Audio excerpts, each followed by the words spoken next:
The hiddenness and silence of God is causing me doubts. Is there any advice or help you can offer, such as that God is silent now because revelation has been completed with the New Testament? Thanks. So, Mike, the hiddenness of God is one of it's simultaneously a philosophical argument against God's existence, or at least against God's love. And on the other hand, it is also a very emotionally heavy and influential argument. Often the more philosophical arguments aren't emotionally very impactful, I think. A lot of times, like I look at, say, the Kalam cosmological argument, I go, that's a really good argument for God's existence, but I don't know how much it strikes people's emotions. I look at the moral argument and I go, that one hits people's emotions and it's intellectually strong as well. So that's interesting. This kind of hits both. And the hiddenness argument goes something like this. And I'm just going to, something like this. I don't have a syllogism before me to present to you, but it goes something like this. Hey, if God really loves people and he wants them to know him and he wants them to follow him, then he would make efforts to reveal himself to those people, right?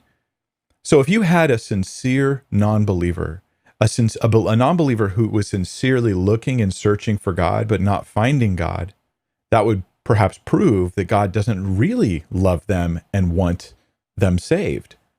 Because look, they're sincere and they're trying, but they're not finding. So there must be some fault in God because their motives, intentions, and methods are right. This is the divine hiddenness thing. God's hiding from this person, this hypothetical person. There's a few ways to poke holes in this argument, okay? Logically speaking, I think. One is to challenge how much sincerity is really going on in this person. That while they believe they're sincere, I'm not saying they're knowingly being deceitful about how sincere they are in their searching of God. There can be lots of things going on in the heart of a human where they feel they are sincerely looking. I've seen atheists who bring a divine hiddenness argument, and the way they do it, it's as though the argument was an afterthought to their atheism. And they say to me how sincere I'm not saying every atheist is like this. I'm merely giving one example of one way this can play out. They say like, hey, I'm going to spend a little time like really praying, really going to church, even really maybe singing worship songs as a way of later being able to say, hey, I sought the Lord, I really tried, and that confirms my atheism one more time. Perhaps the agenda here was a way of proving themselves right about God all along. This is entirely possible. This is how human psychology seems to work. What I'm suggesting is divine hiddenness requires a certain kind of person that may not exist. Against this is quite a number of people who suggest, and they give their testimony, that they did seek the Lord and they did find him. They did cry out to God and he did answer. They did open the Word of God. They did start praying. They did start attending church or something like this, and they started seeking the Lord, and then their lives were radically transformed. And every one of those testimonies would seem to be an argument against this divine hiddenness thing. The problem with the divine hiddenness argument, though, is not the logical aspect of it, because I can easily say, hey, humans have all sorts of layers of desires and wants. We may be sincere in one level, but insincere in another. We might be in bondage to sin. Our blindness right now in seeking God might be due to past sins we've committed that have brought us to that blindness. So we might be actually reaping the blindness of our own decisions, and we're blaming God for that inability to see him. Like, I can say all those things, but what really makes this one hard, Mike, is that what I'm doing is I'm talking about like your buddy Joe. I mean, in your head, like I'm talking about your friend Joe who told you, I want to see God, I want to know. And use this not just as, hey, pray for me, I want to see God, but use this as an argument against God's existence. I mean, you can almost, here's a way to test maybe for an atheist.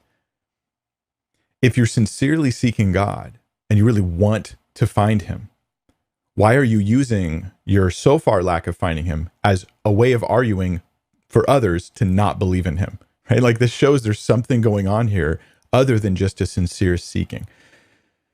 So my thought is the hard part is that people then make it personal. Mike's not talking about this logical argument about God and his existence or whatever.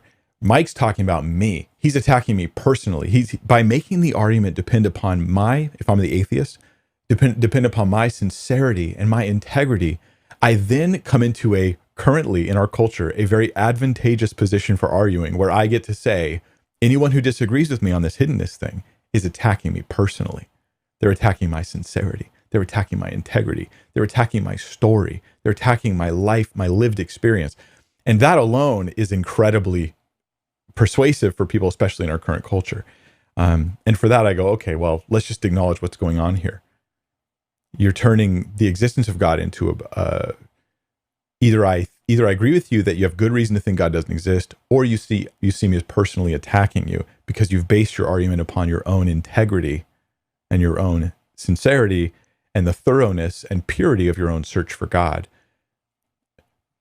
And the bottom line, though, is I don't think, Mike, that this should stumble you in your walk with God. Have you sought the Lord and found him? Why would you stop believing him because someone else says that they seek the Lord and don't find him? I would question the accuracy of those claims. They would say I'm personally attacking them. At least they potentially would. And I'd be okay with that. I'd be like, well, you brought it up. Like, you're the one that laid out your sincerity as the rule by which you will test God's existence. I'm saying I don't think that's a trustworthy rule.